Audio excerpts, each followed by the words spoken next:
Three Religious Rebels, Chapter 12. This chapter is entitled Post Mortem.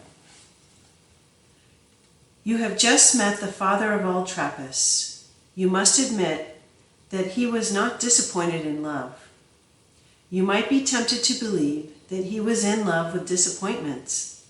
He had 77 years of them, but that would be a superficial reading. The truer faith is that he was in love with love, and his life was not a failure.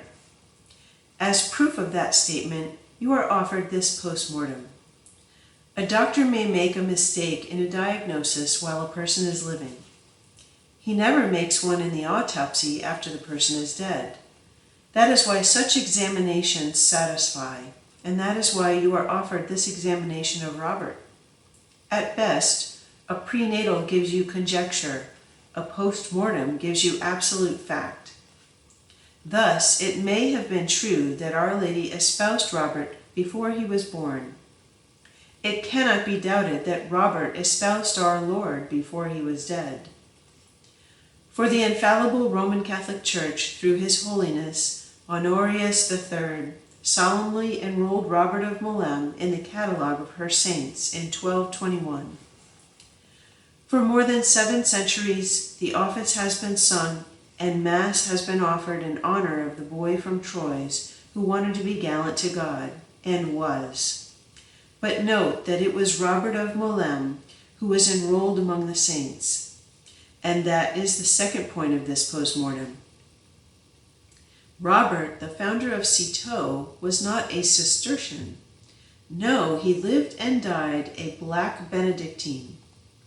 He founded the Abbey of Citeaux, not the order. Nevertheless, on the 29th of April every year, the entire Cistercian order celebrates his feast in a very solemn manner. In every house there is a sermon, and invariably the orator argues from the fact of his postmortem to the actualities of his life. They have learned that he died of the saint's disease, heart trouble. So they say that he became a saint because he lived a life of love.